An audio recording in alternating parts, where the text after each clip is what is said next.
Hello and welcome to Shanvi study circle. तो आज हम डिस्कस करेंगे रिसोर्स एंड डेवलपमेंट, जो कि क्लास 1 का जियोग्राफी का पहला चैप्टर है। तो शुरू करते हैं। ठीक है, सबसे पहले हम बात करेंगे रिसोर्स की एक प्रॉपर डेफिनेशन, जो कि हमारी एनसीईआरटी से ही यहाँ पे ली गई है। ठीक है, सबसे बेस्ट डेफिनेशन है ये रिसोर्स की। ठीक, तो जो भी चीज़ें हमारे एनवायरनमेंट में अवेलेबल हैं, जो किसी तरह से हमारी ज़रूरतों को पूरा कर सकती हैं, वो हमारे लिए एक रिसोर्स हैं।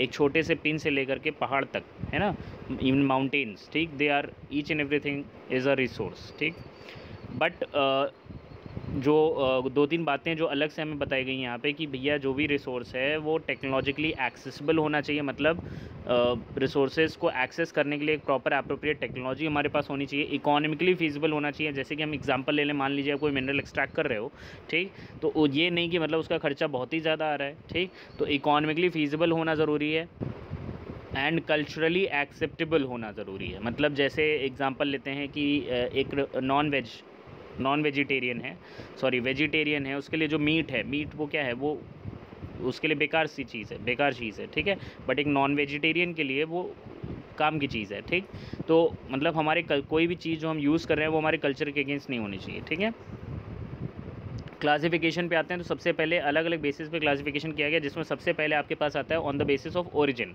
इसमें हम बात करते हैं बायोटिक और एबायोटिक की। तो बायोटिक रिसोर्सेज वो रिसोर्सेज होते हैं भैया जो बचपन से ये दोनों हम पढ़ रहे हैं वैसे, ठीक है, जो आप अपने बायोस्फीयर से, अपनी सराउंडिंग से ऑब्टेन करते हो, जिसमें कुछ लाइफ होगी, जिसमें लाइफ होगी। ठीक है, एबायोटिक जितनी भी नॉन लिविंग चीज़ें हमारे लिए जो यूज़फुल हैं वो सारे एबायोटिक रिसोर्स होते हैं। ठीक, फिर आते हैं on the basis of exhaustibility. तो रिन्यूएबल और नॉन रिन्यूएबल रिसोर्स भी कोई नई चीज़ नहीं है। ठीक है, रिन्यूएबल रिसोर्सेज वो होते हैं जिनको रिन्यू कर सकते हैं, रिप्रोड्यूस कर सकते हैं किसी फिजिकल, केमिकल या मैकेनिकल मेथड से।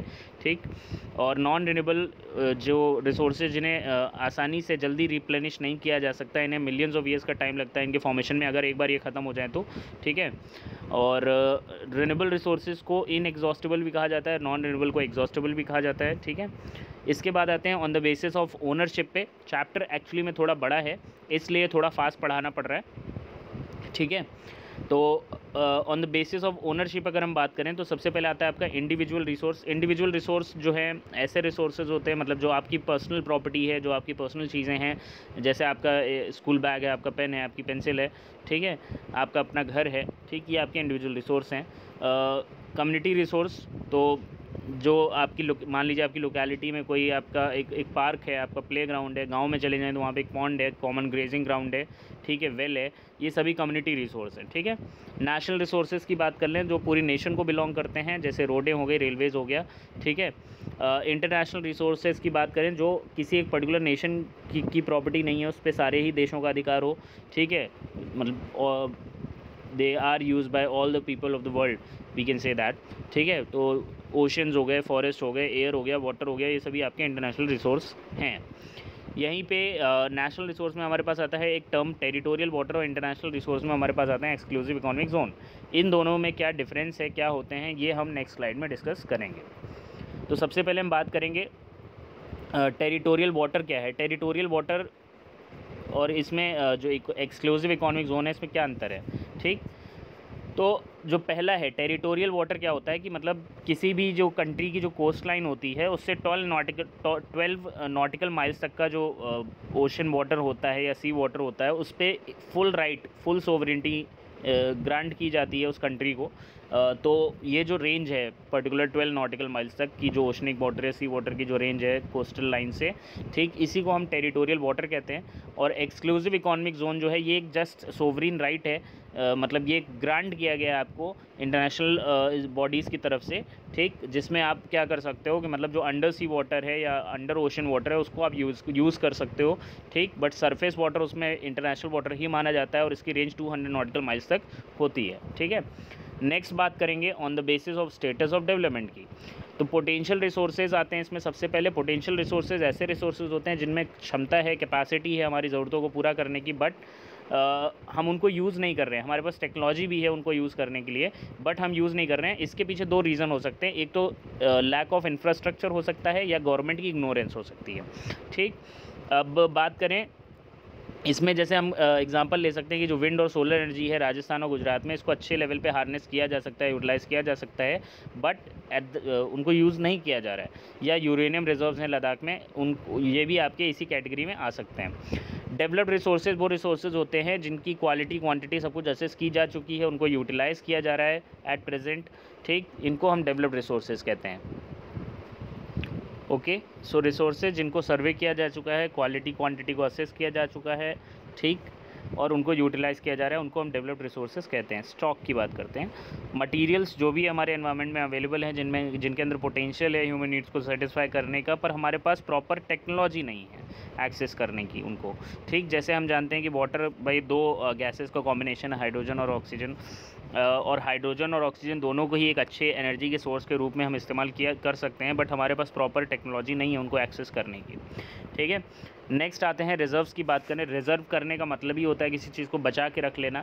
तो ऐसे रिसोर्सेज जिनको हम यूज़ कर सकते हैं एट प्रेजेंट, जो हमारे पास टेक्नोलॉजी है अवेलेबल, उसको यूटिलाइज़ करते हुए एक्सेस कर सकते हैं रिसोर्सेज को, बट हम उनको बचा के रख रहे हैं, इंटेंशनली बचा के रख रहे हैं, ठीक। जैसे यूएसए की बात करें, यूएसए अपने जो पेट्रोलियम और जो गैस रिजर्व्स हैं उनको बचा के रखता है और वो दूसरी कंट्रीज से इंपोर्ट करता है, ठीक। Now coming to some major problems that are caused due to indiscriminate use of resources by humans. इसमें सबसे पहले जो प्रॉब्लम हम फेस कर रहे हैं, रिसोर्सेज के डिप्लीशन की प्रॉब्लम फेस कर रहे हैं, ठीक, क्योंकि वही बात है कि भैया ज़रूरतें पूरी की जा सकती पर लालच नहीं पूरा किया जा सकता है। दूसरी बात आती है accumulation of resources in few hands. So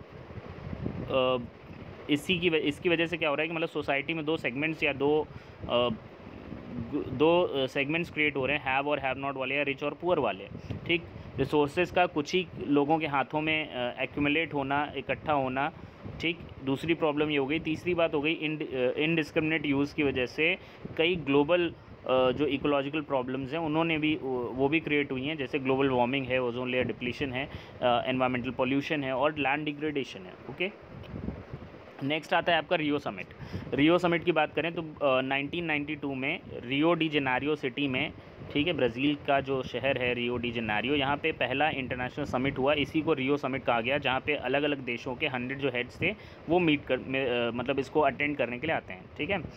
next आता है जो समिट था ये बेसिकली हुआ किस लिए था, ठीक। उस समय पे जो भी बड़ी एनवायरमेंटल प्रॉब्लम्स थी उनको एड्रेस करने के लिए, उन पर डिस्कशन करने के लिए, ठीक। सोशल इकोनॉमिक डेवलपमेंट के लिए, ग्लोबल लेवल पे सोशल इकोनॉमिक डेवलपमेंट की बात करने के लिए। नेक्स्ट आता है जो ये समिट था, इसी में जो भी लीडर्स जो इकट्ठे हुए थे उन्होंने एक डिक्लेरेशन साइन किया ग्लोबल क्लाइमेट चेंज के ऊपर और बायोलॉजिकल डाइवर्सिटी के ऊपर। ग्लोबल क्लाइमेट चेंज का मतलब जो क्लाइमेट जो पैटर्न ये हर साल चेंज हो रहा है उसको कैसे कंट्रोल किया जाएगा, और बायोलॉजिकल डाइवर्सिटी को कैसे प्रिजर्व करना है, मेंटेन करना है, ठीक।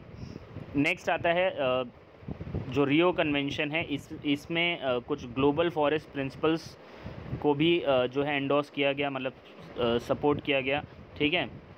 डिसाइड किए गए कि जिनको हर एक कंट्री फॉलो करेगी, कुछ ऐसे प्रिंसिपल्स डिसाइड किए गए और एजेंडा 21 को इसी समिट में अडॉप्ट किया गया था, जिसका मेन जो मोटिव था वो ग्लोबल लेवल पे सस्टेनेबल डेवलपमेंट के गोल को अचीव करना था, ठीक है। फिर बात करेंगे एजेंडा 21 की। तो एजेंडा 21 एक डिक्लेरेशन है, घोषणा पत्र कहते हैं, जिससे साइन किया गया जो भी वर्ल्ड लीडर्स रियो समिट में आए थे, अटेंड किया था रियो समिट को, उन सभी ने साइन किया इसको, ठीक। इसका एम था ग्लोबल लेवल पे सस्टेनेबल डेवलपमेंट के गोल को अचीव करना। इसके अलावा जो भी एनवायरमेंटल डैमेज था, मतलब उस समय की जो समस्याएं थी भैया, जो एनवायरमेंटल डैमेज था हो रहा था, ठीक है, गरीबी की बात करें, बीमारियों की बात करें, तो उसको इन सारी समस्याओं से ग्लोबल कोऑपरेशन, मतलब सारी कंट्रीज़ को एक साथ ले करके इन समस्याओं से लड़ना, इनको बाहर करना, ये एक एजेंडा रखा गया इसका। और लास्ट बात करी जाए तो एजेंडा 21 में एक और मेन जो ऑब्जेक्टिव इंक्लूड इसमें किया गया वो था कि इवन इसमें जो लोकल गवर्नमेंट्स हैं उनको इंक्लूड करने की बात की गई कि वो हर एक जो लोकल गवर्नमेंट है वो भी अपना एक एजेंडा 21 डिसाइड करे, ठीक है। क्योंकि वही बात है कि किसी भी गोल को आप ग्लोबल लेवल पे तभी अचीव कर पाओगे जब तक उस पर आप लोकल लेवल पे उसको इम्प्लीमेंट नहीं करते हो, ठीक है। नेक्स्ट आती है कि रिसोर्स प्लानिंग क्या है और क्यों ज़रूरी है। ओके, सो रिसोर्स प्लानिंग से हमारा मतलब है जो भी स्ट्रैटेजीज़ या मेथड्स हम अडॉप्ट करते हैं for the judicious use of resources को बेहतर तरीके से इस्तेमाल करने के लिए जो भी स्ट्रैटेजीज़ या मेथड्स हम अपनाते हैं, ठीक, इसी को हम रिसोर्स प्लानिंग कहते हैं। रिसोर्स प्लानिंग ज़रूरी है for the sustainable existence of all forms of life. कहने का मतलब ये हुआ कि जैसे अगर हम ह्यूमंस का एग्जांपल ले लें कि भैया जो प्रेजेंट जनरेशन है उसकी ज़रूरतें भी पूरी हों और आगे आने वाले लोगों की भी ज़रूरतें पूरी हों, ऐसे रिसोर्सेज को इस्तेमाल किया जाए और इसके लिए ही रिसोर्स प्लानिंग ज़रूरी है। इसके अलावा अगर हम इंडिया के कॉन्टेक्स्ट में बात करें तो इंडिया में बहुत ही ज़्यादा ज़रूरी है रिसोर्स प्लानिंग, क्योंकि हमारे यहाँ मतलब हर एक चीज़ में डाइवर्सिटी भैया, तो रिसोर्सेज की अवेलेबिलिटी में भी डाइवर्सिटी है, ठीक। क्यों बहुत सारे कुछ ऐसे रीजन्स हैं जो रिसोर्स अवेलेबिलिटी के मामले में सेल्फ सफिशेंट हैं, कहीं पे उनकी लैकनेस है, कहीं शॉर्टेज है, तो इसलिए अनइवन डिस्ट्रीब्यूशन हो रखा है रिसोर्सेज का, इस वजह से रिसोर्स प्लानिंग ज़रूरी है, ठीक है। नेक्स्ट आते हैं steps of resource planning in India. 3 steps बताए गए हैं। पहला आइडेंटिफिकेशन इन्वेंट्री, मतलब सबसे पहले हम क्या करें, किसी भी रीजन में जो भी अवेलेबल रिसोर्सेज उनको आइडेंटिफाई करोगे और इनकी इन्वेंट्री तैयार करोगे, मतलब एक लिस्ट बनाएंगे। दूसरी बात आती है कि एक प्रॉपर प्लानिंग स्ट्रक्चर डेवलप करना जिसमें आप इंक्लूड करोगे एक प्रॉपर टेक्नोलॉजी, उसके साथ जो भी स्किल्स रिक्वायर्ड हैं, या इंस्टीट्यूशनल सेटअप से मतलब हुआ जो फैक्ट्रीज़ या मिल्स रिसोर्सेज को प्रोसेस करने के लिए ज़रूरी हैं, ठीक है। नेक्स्ट आता है आपका जो रिसोर्स डेवलपमेंट प्लान है वो नेशनल डेवलपमेंट प्लान के साथ मैच करना चाहिए। तो these are the 3 steps of resource planning in India. Next आते हैं कंजर्वेशन ऑफ रिसोर्स पे। कंजर्वेशन की अगर बात की जाए तो किसी भी, जैसे हम बात करें किसी भी रीजन की डेवलपमेंट की बात करें तो किसी भी रीजन का जो डेवलपमेंट है वो रिसोर्सेज की अवेलेबिलिटी पे डिपेंड करता है, ठीक। बट इर्रेशनल कंजम्पशन की वजह से और ओवर यूटिलाइजेशन की वजह से रिसोर्सेज डिप्लीट हो रहे हैं और इसके साथ ही साथ कई सारी सोशल, इकोनॉमिक और एनवायरमेंटल प्रॉब्लम्स क्रिएट हो रही हैं। तो इन प्रॉब्लम्स को ओवरकम करने के लिए रिसोर्स कंजर्वेशन हर एक लेवल पे बहुत ही ज़रूरी हो जाता है, ठीक। अब आते हैं, गांधी जी ने भी रिसोर्स कंजर्वेशन को लेकर के कुछ कहा है। इन्होंने क्या कहा कि भैया कि there is enough for everybody's need but not for anybody's greed, है ना। मतलब लोगों की ज़रूरतें पूरी करने के लिए पर्याप्त रिसोर्सेज हैं हमारे यहाँ, बट लालच पूरा करने के लिए किसी का कुछ भी इनफ नहीं होता है ना। तो बेसिकली इन्होंने जो लोगों, जो ग्रीडी और सेल्फिश लोग हैं, ठीक, और जो हमारी जो मॉडर्न टेक्नोलॉजी है उसका जो एक्सप्लॉयटेटिव नेचर है, इन 2 चीज़ों को ज़िम्मेदार ठहराया है रिसोर्स डिप्लीशन के लिए ग्लोबल लेवल पे। इसके साथ ही साथ ये भैया मास प्रोडक्शन के ख़िलाफ़ थे। मास प्रोडक्शन का मतलब कि एक ही फैक्ट्री मान लें हैं और वो बहुत सारा प्रोडक्शन करे, इसकी बजाय वो इस बात पे इंसिस्ट करते थे कि ज़्यादा से ज़्यादा लोगों को प्रोडक्शन के प्रोसेस में शामिल किया जाए, ठीक है। लैंड एज अ रिसोर्स, तो लैंड एक इम्पॉर्टेंट रिसोर्स कैसे है इसकी बात करें तो बहुत ही सिंपल सी बात है भैया, हम रहते हैं ज़मीन के ऊपर और बहुत सारी इकोनॉमिक एक्टिविटीज़ अपनी परफॉर्म करते हैं लैंड के ऊपर। इसके अलावा ये नेचुरल वेजिटेशन को सपोर्ट करता है, वाइल्ड लाइफ को, ह्यूमन लाइफ को, इकोनॉमिक एक्टिविटीज़ को, ट्रांसपोर्ट और कम्युनिकेशन सिस्टम को, ठीक है। ट्रांसपोर्ट की बात तो समझ में आती है कि भैया हमारे जो व्हीकल्स हैं वो they run on the roads, है ना, ठीक, ज़मीन पे ही चलते हैं, ठीक। बट कम्युनिकेशन सिस्टम का रिलेशन इसके साथ कैसे इस्टेब्लिश होता है इसको समझ लीजिए ज़रा, ठीक। जैसे जब हम बात करते हैं कम्युनिकेशन की, तो ठीक वहाँ पे हमें टावर्स वगैरह लगाने होते हैं, ठीक। तो टावर्स हम भैया ज़मीन पे ही लगाते हैं ना, जिसकी वजह से लॉन्ग डिस्टेंस ट्रांसमिशन जो है सिग्नल्स का पॉसिबल हो पाता है और कम्युनिकेशन पॉसिबल हो पाता है। तो समझ में आ गया ना कि लैंड कम्युनिकेशन से कैसे रिलेटेड है। नेक्स्ट आ जाओ, ठीक। Land under relief features. अब बहुत सारे रिलीफ फीचर्स, अलग अलग फिजिकल फीचर्स हमारे यहाँ हैं, ठीक। जैसे माउंटेन्स हैं, प्लेन्स हैं, प्लेट्यूज़ हैं, आइलैंड्स हैं, और सभी ने अलग अलग जो परसेंट है पार्ट ऑफ लैंड वो कवर करके रखा हुआ है। तो सबसे पहले बात करें 43% जो लैंड एरिया है वो प्लेन्स ने कवर करके रखा हुआ है। अब प्लेन्स हैं तो जाहिर सी बात है प्लेन एरिया में आप लेवल लैंड मिलता है, इस वजह से खेती आसानी से होगी, इंडस्ट्री सेटअप कर सकते हैं, रोडें आराम से बना सकते हैं, रेलवे लाइन्स ले डाउन कर सकते हैं। माउंटेन्स की बात करें 30% जो एरिया है वो माउंटेन्स ने घेर के रखा हुआ है, और माउंटेन सोर्स हैं बहुत सारी पेरिनियल रिवर्स का। इसके अलावा टूरिज़्म जो सेक्टर है उसमें एक इम्पॉर्टेंट इनका रोल है, टूरिस्ट को अट्रैक्ट करते हैं, ठीक। इकोलॉजिकल बैलेंस बनाने में इनका रोल है। 27% जो पार्ट है वो प्लेट्यू रीजन, और प्लेट्यूज़ भैया एक तरह से रिजर्व हाउस होते हैं मिनरल्स का, फॉसिल फ्यूल्स और फॉरेस्ट का, ठीक है। फिर आते हैं लैंड यूटिलाइजेशन की बात करें तो इसमें सबसे पहले जो ज़मीन है वो किस किस यूज़ में ली गई है। तो सबसे पहले कुछ ज़मीन जो है जंगलों ने घेर के रखी हुई है। दूसरी जो लैंड अंडर जो अवेलेबल नहीं है कल्टीवेशन के लिए, उसमें 2 कैटेगरीज़ हैं, बेरिन लैंड और लैंड जो नॉन एग्रीकल्चर यूज़ में लगा रखी गई है। ठीक, बेरन लैंड जिसे बंजर भूमि कहते हैं, जिसमें खेती हो ही नहीं सकती, और जो नॉन एग्रीकल्चर यूज़ में ले रखी हैं, जैसे बिल्डिंगें बना रखी हैं, रोडें बना रखी हैं, फैक्ट्रियाँ बना रखी हैं जिस ज़मीन के ऊपर। ठीक, फिर इसके अलावा भी कुछ अनकल्टिवेटेड लैंड है, जिसमें आपके आते हैं परमानेंट पास्चर्स और ग्रेजिंग जो लैंड्स हैं। ठीक, या land under miscellaneous tree crop. Miscellaneous tree crop से हमारा मतलब यहाँ पे ये है भैया, कुछ जंगली पेड़ पौधे होते हैं ना जो अपने आप उगाते हैं। ठीक, तो वो भी कुछ जगह ज़मीन घेरते हैं कि नहीं घेरते हैं। ठीक, नेक्स्ट आते हैं कल्चरेबल वेस्टलैंड। कल्चरेबल वेस्टलैंड ये एक इंपॉर्टेंट टर्म है अलग से। ठीक, तो ऐसा पीस ऑफ लैंड जिस पे 5 साल या 5 साल से ज़्यादा तक कोई कल्टीवेशन ना किया गया हो, उसको हम कल्चरेबल वेस्टलैंड कहेंगे।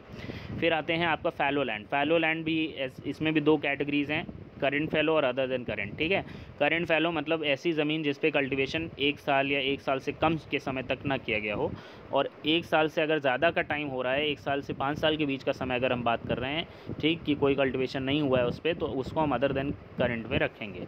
नेट सोन एरिया मतलब पूरे साल भर में जो टोटल जो एरिया जिस पे कल्टीवेशन हुआ है या सोइंग हुई है, ठीक, उसको हम नेट सोन एरिया में रखते हैं। लैंड यूज़ पैटर्न की बात की जाए, ठीक, तो लैंड यूटिलाइजेशन जो है 2 फैक्टर्स हैं, कई फैक्टर्स पे डिपेंड करता है। सबसे पहले फिजिकल फैक्टर्स की बात करें, टोपोग्राफी हो गई, क्लाइमेट हो गई, सॉइल टाइप कैसा है। इसके अलावा कुछ ह्यूमन फैक्टर्स हैं, जैसे पॉपुलेशन। भाई पॉपुलेशन डेंसिटी ज़्यादा होगी तो जो भी अवेलेबल लैंड है उससे ज़्यादा से ज़्यादा प्रोडक्शन किया जाएगा। ठीक, टेक्नोलॉजिकल कैपेबिलिटी पे डिपेंड करता है। कल्चर और ट्रेडिशंस पे भी डिपेंड करता है। ठीक, कल्चर और ट्रेडिशंस पे कैसे डिपेंड करता है, ये भी एक सवाल उठता है यहाँ पे। ठीक, तो ये आप भी अब लोग अपना जो आंसर है कि कल्चर और ट्रेडिशंस पे लैंड यूज़ पैटर्न कैसे डिपेंड करता है, इसका आंसर आप लोग जो है कमेंट बॉक्स में दे सकते हैं। और फिर भी मैं थोड़ा सा बता दे रहा हूँ, ठीक, कि जैसे कुछ कम्युनिटीज़ हैं या कुछ ऐसे कुछ लोग क्या करते हैं कि भाई ज़मीन को एक पूजते हैं, माता की तरह मतलब उसको उसकी पूजा करते हैं, उसको बहुत ज़्यादा मानते हैं। ठीक है, तो वो उसको नुकसान नहीं पहुंचाते हैं, मतलब उस पर फर्टिलाइज़र्स का यूज़ करना, पेस्टिसाइड का यूज़ करना उनको गलत लगता है। ठीक, नेचुरल वे में उसमें खेती करेंगे, कम प्रोडक्शन करेंगे, ज़्यादा प्रोडक्शन के चक्कर में नहीं पड़ते हैं। ठीक, उसको नुकसान नहीं पहुंचाते हैं। ठीक, तो ये डिपेंड करता है किसी भी जो कल्चर है, जो कल्चरल वैल्यूज़ हैं उस पर ही ये बात डिपेंड करती है। ठीक है, नेक्स्ट आता है आपका कुछ 3 इंपॉर्टेंट क्वेश्चंस हैं और बहुत ही सिंपल और अच्छे क्वेश्चंस हैं। इनके आंसर्स आपको कमेंट बॉक्स में देने हैं। सबसे पहले अगर हम बात करें कि भाई जो हमारा टोटल जियोग्राफिकल एरिया है वो 3.28 मिलियन स्क्वायर किलोमीटर है। ठीक है, बट जो लैंड यूज़ डेटा हमारे पास अवेलेबल है वो सिर्फ 93% पार्ट का अवेलेबल है। ठीक, तो ऐसा क्यों, 7% क्यों, कहाँ चला गया। ठीक, इसके बारे में आपको बताना है। ठीक, दूसरी बात आपको बतानी है कि पंजाब और हरियाणा में जो नेट सोन एरिया है वो है 80%, जबकि अगर हम इधर ही नॉर्थ ईस्टर्न स्टेट्स में चले जाते हैं, ठीक है, अरुणाचल प्रदेश, मिज़ोरम, मणिपुर की बात करें, तो यहाँ पे जो नेट सोन एरिया है वो सिर्फ 10% है। तो ये डिफरेंस क्यों हुआ। ठीक है, और तीसरी बात कि कितना फॉरेस्ट कवर एज़ पर जो नेशनल फॉरेस्ट पॉलिसी है उसके हिसाब से कितना फॉरेस्ट कवर हमारे यहाँ होना चाहिए और क्यों होना चाहिए। ठीक, तो ये 3 क्वेश्चंस हैं जिनके आंसर्स आपको कमेंट बॉक्स में लिख के बताने हैं। ठीक है, नेक्स्ट आते हैं। पहले तो आप अपने आप आंसर्स लिखें। ओके, फर्स्ट पहले तो आप ट्राई करेंगे इन क्वेश्चंस के आंसर देने के लिए। अगर नहीं आप दे पाते हैं तो आपके लिए आंसर्स यहाँ पे दे रखे हैं, इनको देख सकते हैं आप। बाद में आते हैं नेक्स्ट टॉपिक पे आएंगे। तो वेस्ट लैंड और लैंड डिग्रेडेशन की बात करें। वेस्ट लैंड तो जिसे हम कहते हैं बेरन लैंड, बंजर भूमि कहते हैं, the land that becomes unfit, जिस पे आप कल्टीवेशन नहीं कर सकते हो क्योंकि उसकी फर्टिलिटी ख़त्म हो चुकी है पूरी तरह से। ठीक है, इसको हम वेस्ट लैंड कहते हैं। वेस्ट लैंड में हमारा क्या क्या आ सकता है, जो रॉकी टेरेन है, एरिड है, डेजर्ट एरियाज़ हैं। ठीक है, फिर दूसरा जो टर्म है लैंड डिग्रेडेशन। किसी चीज़ को डिग्रेड करने का मतलब ही होता है उसकी क्वालिटी को ख़राब करना। ठीक है, तो लगातार आप एक पीस ऑफ लैंड को यूज़ करते जा रहे हो, कोई प्रॉपर जो कंजर्वेशन मेथड्स हैं उनको अडॉप्ट नहीं कर रहे हो, मतलब आप कोई परवाह ही नहीं कर रहे हो, बस अपना फ़ायदा देख रहे हो। ठीक है, तो इससे क्या होगा, जो लैंड है उसकी क्वालिटी क्या होगी, डिग्रेड होगी, उसकी फर्टिलिटी धीरे धीरे लूज़ होती जाएगी, कल्टीवेशन जो प्रोडक्शन कैपेसिटी है उसकी वो धीरे धीरे ख़त्म होती जाएगी। ठीक, इसको हम एक तरीके से और डिफ़ाइन कर सकते हैं, कह सकते हैं कि भैया जो टेम्परेरी या परमानेंट जो डिक्लाइन है प्रोडक्टिव कैपेसिटी में लैंड की, इसको भी हम लैंड डिग्रेडेशन कह सकते हैं। ठीक है, फिर आते हैं कॉजेज़। तो कई सारी ह्यूमन एक्टिविटीज़ हैं, जैसे डिफॉरेस्टेशन है, ओवर ग्रेजिंग है, माइनिंग है, क्वायरिंग है। क्वायरिंग भी एक टाइप ऑफ माइनिंग ही होती है, ठीक है। ये आपके कुछ फैक्टर्स हो गए जिन्होंने लैंड डिग्रेडेशन में अच्छा खासा कंट्रीब्यूट किया है। दूसरा, एक्सेसिव यूज़, अगर एग्रीकल्चर सेक्टर में बात करें, फार्मिंग में बात करें, तो यहाँ पे आपका ज़्यादा जो हम फर्टिलाइज़र, पेस्टिसाइड यूज़ करते हैं, ठीक, इनका भी रोल रहता है। इसके अलावा water logging, desertification, soil erosion, ये सब कुछ और आपके कॉजेज़ हो गए, ठीक है। नेक्स्ट आते हैं, आप कॉज, जब समस्याएं बता दी गई तो उनके सॉल्यूशन भी बताने पड़ेंगे ना, methods to control land degradation. तो इसमें आता है सबसे पहले एफॉरेस्टेशन, ठीक, प्रॉपर मैनेजमेंट ऑफ ग्रेजिंग। दूसरा, शेल्टर बेल्ट्स प्लांट करना, ओवर ग्रेजिंग को कंट्रोल करना, सैंड ड्यून्स को स्टेबलाइज करना। बाय कैसे स्टेबलाइज करेंगे सैंड ड्यून्स को? सैंड ड्यून्स मतलब एक तरह से रेत के जो टीले या रेगिस्तान में आपको देखने को मिलते हैं ना, ठीक, उन्हीं को कहते हैं। तो वहाँ पे आप थॉर्नी बुशेस वगैरह ग्रो कर सकते हो, जिससे उनका स्टेबलाइजेशन हो सकता है, ठीक। स्टेबलाइज करना मतलब वो एक जगह पे रुके रहें, ठीक, रेत उड़ के इधर उधर ना भागे, ठीक। नेक्स्ट आता है प्रॉपर मैनेजमेंट। जो भी वेस्ट लैंड्स अवेलेबल हैं जो हैं हमारे, उनका प्रॉपर मैनेजमेंट होना चाहिए। माइनिंग एक्टिविटीज़ पे कंट्रोल होना चाहिए। जो इंडस्ट्रियल वेस्ट हैं, एफ्लुएंस हैं, उनका प्रॉपर डिस्चार्ज और डिस्पोजल होना चाहिए ट्रीटमेंट के बाद, ठीक। इससे भी आपका लैंड और वाटर डिग्रेडेशन दोनों ही रुकेगा, ठीक। फिर आते हैं सॉइल एज अ रिसोर्स की बात करें तो सॉइल भी, जैसे लैंड की अभी हमने बात करी, तो सॉइल भी एक इंपॉर्टेंट रिसोर्स है, ठीक, क्योंकि ये एक मीडियम है प्लांट ग्रोथ का, और बहुत सारे डिफरेंट टाइप ऑफ ऑर्गेनिज्म, बहुत सारे कीड़े मकोड़े, जीव जंतु मिट्टी के अंदर रहते हैं, तो उनको सपोर्ट करने के लिए ज़रूरी है ना। फिर दूसरी जो बात बताई गई है यहाँ पे कि जो रिलीफ फीचर्स हैं, पेरेंट रॉक है, ठीक है, क्लाइमेट है, वेजिटेशन है, ठीक, इसके अलावा time, different forms of life and time, ये सब कुछ इंपॉर्टेंट फैक्टर्स हैं सॉइल के फॉर्मेशन में जिनका इंपॉर्टेंट रोल रहता है। इसके अलावा कुछ और फोर्सेस, नेचुरल फोर्सेस की बात की जाए, जैसे टेम्परेचर में चेंज आना, action of running water, wind, glacier, ठीक, डिकम्पोजर्स की जो एक्टिविटी होती है, ये सब भी सॉइल फॉर्मेशन में कंट्रीब्यूट करते हैं। तो ये क्वेश्चन आपके लिए बन सकता है, what are the different factors that contribute in the soil formation, तो यहाँ से आप बता सकते हैं, ठीक है। नेक्स्ट आता है सॉइल प्रोफाइल क्या है, ठीक। तो सॉइल प्रोफाइल क्या है? एक तरह से एक वर्टिकल सेक्शन है सॉइल का, जिसमें अलग अलग जो लेयर्स हैं सॉइल की, उनको दिखाया गया है, ठीक। तो ये जो डिफरेंट लेयर्स होती हैं सॉइल की, इनको होराइजन्स कहा जाता है, जिसमें सबसे ऊपरी जो लेयर है इसको टॉप सॉइल कहते हैं, और यही सबसे फर्टाइल लेयर है, इसी में आपकी, ठीक है। दूसरा, इसके नीचे सब सॉइल आता है, ठीक। तीसरा, सबस्ट्रैटम, जो कि एक्चुअली में जो पेरेंट रॉक है उसी का जो वेदर्ड मटेरियल होता है, ठीक। और सबसे नीचे पेरेंट रॉक जो कि अनवेदर्ड होती है, जिसकी कोई वेदरिंग नहीं होती है, ठीक है। नेक्स्ट आते हैं क्लासिफिकेशन ऑफ सॉइल। तो सॉइल्स को भी क्लासिफाई उनके किस तरह से उनका फॉर्मेशन हुआ है, कलर के बेसिस पे, थिकनेस के बेसिस पे, texture, age, chemical, physical properties के बेसिस पे इनको क्लासिफाई किया गया है, ठीक। हमारे यहाँ बहुत सारे रिलीफ फीचर्स हैं, लैंड फॉर्म्स हैं, क्लाइमेटिक रिल्म्स हैं, वेजिटेशन टाइप्स हैं, तो ये सभी जो हैं अलग अलग जो टाइप ऑफ सॉइल हैं उनके डेवलपमेंट में कंट्रीब्यूट करते हैं। सबसे पहले इसमें आता है हमारे पास एलुवियल सॉइल। तो आप देख सकते हैं एलुवियल सॉइल बिल्कुल ही फाइन, ये देख रहे हैं, फाइन क्वालिटी का सॉइल होता है, ठीक। और सबसे फर्टाइल, सबसे ज़्यादा वाइडली स्प्रेड, सबसे ज़्यादा फर्टाइल सॉइल होता है ये, ठीक। कुछ फीचर्स की बात कर लेते हैं, ठीक। सबसे पहले सबसे ज़्यादा वाइडली स्प्रेड, सबसे ज़्यादा फैला हुआ, सबसे ज़्यादा इंपॉर्टेंट सॉइल, सबसे ज़्यादा फर्टाइल सॉइल है, और पूरा नॉर्दर्न प्लेन इसने कवर करके रखा हुआ है, ठीक। तीन जो हमारी इंपॉर्टेंट हिमालयन रिवर्स हैं, इंदस, गंगा, ब्रह्मपुत्रा, ये जो डिपॉजिट्स लेकर के आती हैं, सेडिमेंट्स लेकर के आती हैं, उन्हीं के डिपोजिशन की वजह से एलुवियल सॉइल का फॉर्मेशन होता है। इसमें आपका जो सैंड, सिल्ट, क्ले है, इन तीनों की अच्छी, मतलब लगभग कह सकते हैं बराबर प्रोपोर्शन में तीनों होते हैं, ठीक। इसके अलावा जो है इसमें अच्छी मात्रा में आपके जो न्यूट्रिएंट्स, जो मिनरल्स वगैरह हैं, जैसे पोटाश है, फॉस्फोरिक है, लाइम है, ठीक, ये भी इसमें होते हैं अच्छी मात्रा में, ठीक।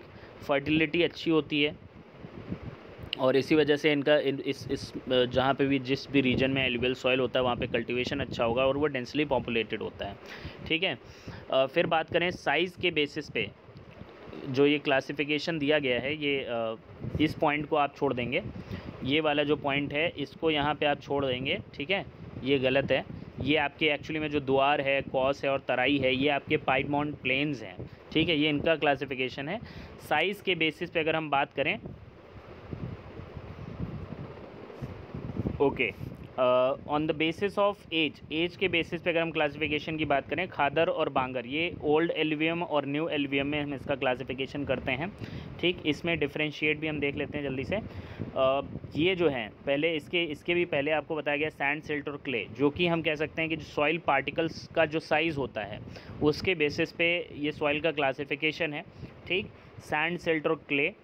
तो यहाँ पे हम देख सकते हैं कि जो सैंड है इसमें जो पार्टिकल साइज़ है आपका ये सबसे बड़ा होता है इन तीनों में। ठीक, और 0.05 मिलीमीटर से 2 मिलीमीटर का होता है। ठीक है, इसके बाद इससे थोड़ा फाइनर फॉर्म जो होता है सिल्ट का होता है। ठीक, जो कि रेंज आपको दे रखी है आपके सामने, और सबसे जो फाइनर फॉर्म होता है वो होता है क्ले का। ठीक है, नेक्स्ट आते हैं पाइडमोंट प्लेन्स की बात कर लेते हैं, क्योंकि ये टर्म इसमें आता है आपका।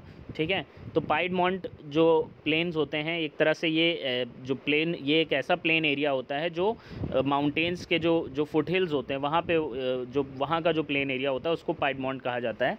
ठीक, तो ये तीन है, द्वार, तराई और कॉस। ठीक है, जो ईस्टर्न हिमालयाज़ हैं उनका जो फुट हिल्स हैं उनको द्वार कहा जाता है। तराई क्षेत्र जो इसे कहते हैं हिंदी में, तो ये मार्शी लैंड होता है, दलदली क्षेत्र होता है एक तरह से कहा जाए। ठीक है, नॉर्थ इंडिया में जो फुट हिल्स हैं हिमालय के। ठीक है, कॉस की बात करें तो सदर्न जो स्लोप है शिवालिक रेंज का पंजाब और हिमाचल में। ठीक है, इसको हम कॉस कहते हैं, और यहाँ पे आपको फॉरेस्ट कवर ज़्यादा देखने को नहीं मिलता है। ठीक है, यहाँ पे काफ़ी ज़्यादा जो ये स्लोप्स होते हैं काफ़ी ज़्यादा डाइसेक्टेड होते हैं, क्योंकि बहुत सारी सीजनल स्ट्रीम्स यहाँ से होकर निकलती हैं। ठीक, डाइसेक्शन यहाँ पे इसलिए काफ़ी ज़्यादा देखने को मिलता है। ठीक है, नेक्स्ट बात करेंगे खादर और बांगर में डिफरेंस की। तो खादर जो है ये ज़्यादा फर्टाइल होता है, बांगर जो है ये आपका कम फर्टाइल होता है। खादर में मतलब जो सॉइल है ये इसमें सैंड ज़्यादा, जो सिल्ट और क्ले जो होता है वो फाइनर होता है, जबकि बांगर जो होता है इसमें कंकर होते हैं। ठीक है, खादर को हम न्यू एलुवियम कहते हैं, बांगर को ओल्ड एलुवियम कहते हैं। ठीक, खादर ज़्यादा जल्दी से रिन्यू हो सकता है और बांगर इतना जल्दी रिन्यू नहीं हो पाता है। ठीक है, लास्ट पॉइंट की बात करें तो ये रिवर चैनल्स के पास पाया जाता है, इस वजह से ज़्यादा फर्टाइल होता है, और बांगर की बात करें तो रिवर से दूर होता है। ठीक, नेक्स्ट बात करते हैं ब्लैक सॉइल की। ठीक, तो क्वेश्चन क्या रहेगा, एक तो डिफरेंशिएट इसमें इंपॉर्टेंट है। ठीक, दूसरा जो पाइडमोंट प्लेन्स हैं। ठीक, और तीसरा आपको एलुवियल सॉइल के एटलीस्ट 4 फीचर तो याद होने चाहिए। ठीक है, नेक्स्ट आते हैं ब्लैक सॉइल की। अगर हम बात करें तो ब्लैक सॉइल आप देख सकते हैं। ठीक, इसका कलर के वजह से ही इसका नाम जो है ब्लैक सॉइल पड़ा हुआ है।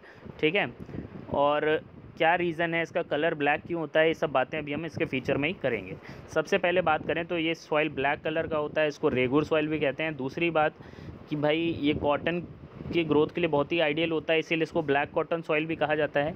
ठीक, नेक्स्ट बात करें, इसका कलर जो ब्लैक है वो इस वजह से because it is made of lava flows, and दूसरा इसमें जो ऑर्गेनिक मैटर मौजूद होता है जिसे ह्यूमस कहते हैं, इसकी वजह से इसका कलर ब्लैक होता है। ब्लैक सॉइल में बहुत ही ज़्यादा मतलब क्लेई कंटेंट अच्छा होता है, क्ले कंटेंट अच्छा होता है इसमें, वाटर होल्डिंग कैपेसिटी इसकी अच्छी होती है। ठीक है, और इसमें आपको हॉट वेदर में डीप क्रैक्स देखने को मिलते हैं जो प्रॉपर सॉइल की एरिएशन में हेल्प करते हैं। ठीक है, प्रॉपर सॉइल की एरिएशन में हेल्प करते हैं। नेक्स्ट बात करेंगे लेटराइट सॉइल की। तो लेटराइट सॉइल जैसे कि देख रहे हैं काफ़ी कोर्स सॉइल है, मतलब रफनेस देखने को मिल रही है, पथरीला टाइप का दिख रहा है थोड़ा सा। ठीक, फाइनर सॉइल यहाँ पे नहीं देखने को मिल रहा है। ठीक है, तो फीचर्स की बात करें तो लेटराइट सॉइल जो है, लेटराइट ये जो शब्द है इसके लिए जो रूट वर्ड है वो लैटिन वर्ड है लेटर, जिसका मतलब होता है ब्रिक। ठीक, लेटराइट सॉइल जो है ये डेवलप होता है ट्रॉपिकल और सब ट्रॉपिकल क्लाइमेट वाले रीजन्स में। ठीक है, तीसरी बात कि ये एसिडिक होता है और कोर्स होता है। ठीक, कोर्स नेचर मतलब रफनेस होगी, अनइवन साइज़ होता है पार्टिकल्स का। ठीक, नेक्स्ट है ये प्लांट न्यूट्रिएंट्स की कमी होती है, और ज़्यादातर आपको ये सदर्न स्टेट्स जो वेस्टर्न घाट रीजन है महाराष्ट्र और उड़ीसा का, ठीक, यहाँ पे देखने को मिलेगा। इसके अलावा अगर हम प्रॉपर जो इरिगेशनल वगैरह अच्छे से इरिगेशन किया जाए, ठीक है, प्रॉपर सॉइल कंजर्वेशन मेथड्स का इस्तेमाल किया जाए, ठीक है, तो जो हिली एरियाज़ हैं कर्नाटका, केरला और तमिलनाडु के, वहाँ पे आप कॉफ़ी या टी इसमें ग्रो कर सकते हैं। ठीक है, फिर आते हैं रेड सॉइल पे। तो रेड सॉइल का भी जो नाम है ये इसके कलर पे ही पड़ा हुआ है। ठीक, तो फीचर्स की बात करें तो सबसे पहले ये जो वार्म टेम्परेट और ह्यूमिड जो क्लाइमेट वाले रीजन्स हैं वहाँ पे ये आपको सॉइल देखने को मिलता है। इसके अलावा इसमें क्ले अच्छी मात्रा में होता है, ठीक। जो आपकी एंशिएंट जो क्रिस्टलीन मेटामॉर्फिक रॉक्स हैं, ठीक, उनकी वेदरिंग से इसका फॉर्मेशन हुआ है, ठीक है। नेक्स्ट बात करें तो इसका जो कलर है रेडिश ब्राउन, वो इसमें आयरन ऑक्साइड की मौजूदगी की वजह से होता है। और न्यूट्रिएंट कंटेंट भले ही इसमें लो है और न्यूट्रिएंट कंटेंट और ह्यूमस भी कम होता है, ठीक है, पर फर्टिलाइज़र्स को ये रिस्पॉन्ड करता है। मतलब अगर फर्टिलाइज़र वगैरह का इस्तेमाल करोगे, पेस्टिसाइड यूज़ करोगे वगैरह, तो आप कल्टीवेशन प्रोडक्शन जो है ठीक ठाक हो सकता है, ठीक। इसके अलावा जब ये हाइड्रेटेड फॉर्म में होता है तो ये येलो, इसका कलर जो है येलोइश हो जाता है, ठीक है। अब आते हैं एरिड। एरिड में जैसे कि हम देख सकते हैं यहाँ पे जो सरफेस है उसमें क्रैक्स देखने को मिल रहे हैं, ठीक, सूखा क्षेत्र जिसे कहा जाता है, ठीक। तो फीचर्स में हम बात करें तो एरिड सॉइल जो है इसका कलर आपको रेड से ब्राउन तक देखने को मिल सकता है, वेरिएशन, ठीक। इसके अलावा इसका जो टेक्सचर है वो कैसा होता है, सैंडी होता है और सेलाइन नेचर होता है। सेलाइन मतलब सॉल्ट कंटेंट होता है इसमें। ड्राई क्लाइमेट की वजह से, हाई टेम्परेचर की वजह से इवेपोरेशन फास्ट होता है, इस वजह से सॉइल में ह्यूमस और मॉइस्चर की कमी होगी, ठीक। प्रॉपर इरिगेशन के बाद सॉइल जो है कल्टिवेबल हो जाता है, ठीक। इसके अलावा सॉइल में अच्छी मात्रा में सॉल्युबल सॉल्ट्स होते हैं, ठीक है। फिर आते हैं फॉरेस्ट सॉइल पे। तो ये देख सकते हैं आप, फॉरेस्ट सॉइल हाथ दिखाया जा रहा है आपको, ठीक है।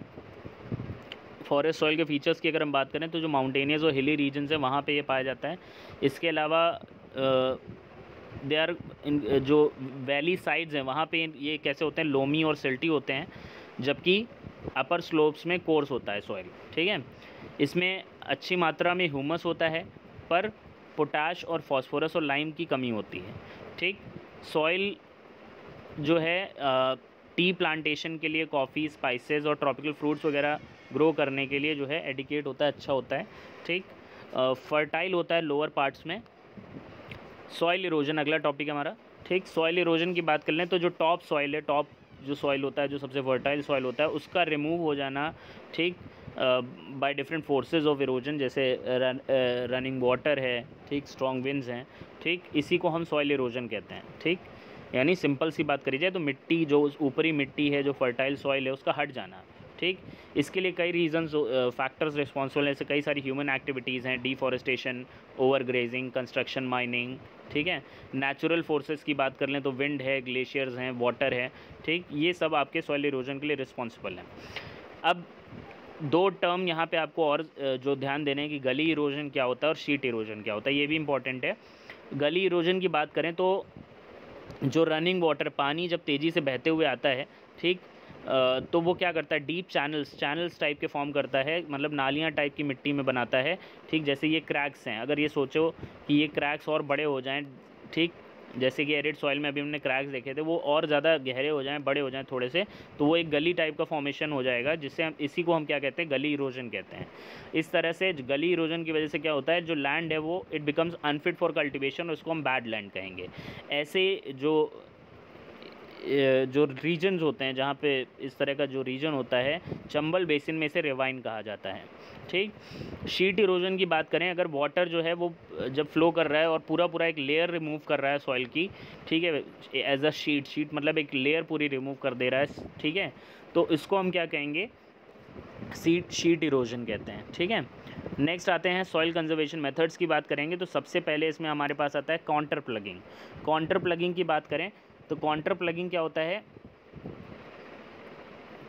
काउंटर प्लगिंग जो है कि इसका मतलब वो है जो भी सोइंग है, प्लगिंग है, वो हम किसके अलॉन्ग कर रहे हैं, काउंटर लाइंस के अलॉन्ग कर रहे हैं। और इससे क्या होता है, हेल्प क्या होती है, it helps to decelerate the flow of water down the slope and this is called contour plugging. तो यहाँ पे जैसे कि हम देख पा रहे हैं, ये जैसे हिंदी में इसको कहा जाता है मेड़, ये देख रहे हैं, मेड़ के ऊपर जो है क्या किया गया है, प्लांटेशन किया गया है, ठीक है, और बीच बीच में नालियाँ जैसी बनी हुई हैं, जिससे पानी आराम से पूरे खेत में आराम से पहुँच सकता है। और अगर यही चीज़ सोचें, अगर कि ये हिल स्लोप पे है तो ये क्या करेगा, पानी के जो बहाव है, जो उसकी स्पीड को क्या करेगा, ये धीरा करेगा, ठीक है। नेक्स्ट आते हैं टेरेस फार्मिंग की बात करेंगे। तो टेरेस फार्मिंग में भी क्या कर रहे हैं, जैसे ये हिल स्लोप है, ठीक, अगर पानी, अगर यहाँ पे ये स्टेप्स इस तरह से ना काटे गए होते, सीढ़ियाँ टाइप की ना बनाई गई होती, ठीक, तो क्या होता, पानी बहुत तेज़ी से नीचे आएगा और आराम से मिट्टी को बहा के ले जाएगा नीचे, ठीक, मतलब सॉइल इरोजन ईजिली हो सकता है। बट अगर यहाँ पे स्टेप्स इस तरह से कट कर दिए जाएँ, जीने काट दिए जाएँ, जीने टाइप के बना दिए जाएँ, ठीक, और फिर उनमें कल्टिवेशन किया जाए, ठीक, तो पानी क्या होगा, रुक रुक के नीचे जाएगा और इस वजह से सॉइल को इरोड नहीं कर पाएगा। और जो इवन जो आपके जो क्रॉप है, जो फसल आपने यहाँ पे सो करी है, जिसकी सोइंग करी है, कल्टीवेट किया है, उसको भी पर्याप्त पानी मिल जाएगा, ठीक है। नेक्स्ट बात करेंगे स्ट्रिप क्रॉपिंग की। स्ट्रिप का मतलब ही होता है पार्ट्स में डिवाइड कर देना या टुकड़ों में, ठीक है। तो इसमें क्या करते हैं, एक बड़ी सी फील्ड को हम स्ट्रिप्स में डिवाइड कर देते हैं, या कह लें कि जो स्ट्रिप्स हैं ग्रास की, वो उसको बीच बीच में जो है अलाउ किया जाता है ग्रो करने के लिए। वो एक विंड ब्रेक की तरह से काम करेगी, ठीक है। जैसे कि यहाँ पे हम देख सकते हैं, ये देख रहे हैं सूखी घास जो है बीच में यहाँ पे लगी हुई है दोनों तरफ, और बीच में जो है प्लांटेशन, जो कल्टीवेशन है वो बीच बीच में किया गया है, ठीक। अब इस तरह से तेज़ हवाएं अगर आएंगी तो उनको ये रोकने का काम करेंगी, ठीक है। नेक्स्ट आते हैं शेल्टर बेल्ट। तो शेल्टर बेल्ट का मतलब फील्ड के चारों तरफ हमने क्या किया, पेड़ लगा दिए बड़े बड़े, ठीक है। तो वो क्या करेंगे, जो फ्लड वाटर है, पानी अगर तेज़ी से बहता आ रहा है उसको भी धीरा करेंगे, रोकेंगे इसकी स्पीड को, या हवा तेज़ी से आ रही है उसको भी रोकेंगे। जैसे कि यहाँ पे हम देख पा रहे हैं दोनों तरफ पेड़ लगे हुए हैं और बीच में कल्टिवेशन फील्ड में किया गया है, ठीक। तो प्लांटिंग एक तरह से हम कह सकते हैं कि जो रोज़ ऑफ जो ट्रीज़ हैं उनको प्लांट करना, ठीक, जिससे जो है क्या होगा, एक तरह से शेल्टर का काम करेंगे या फिर फील्ड को शेल्टर देंगे, ठीक है। सो पूरा चैप्टर हमारा कंप्लीट होता है, ठीक है। अगर आपको कोई प्रॉब्लम हुई है, किसी टॉपिक को समझ में नहीं आया, तो उसको आप कमेंट बॉक्स में फिर से बता सकते हैं और फिर से एक्सप्लेन कर दिया जाएगा। और दूसरे चैप्टर्स भी धीरे धीरे इसमें जो चैनल है, इसी चैनल पे आपको आपके लिए अपलोड कर दिए जाएंगे, तो आप देख सकते हैं, समझ सकते हैं अच्छे से। और चैनल को लाइक, सब्सक्राइब एंड शेयर ज़रूर करिएगा, ठीक है। Thank you and have a nice day.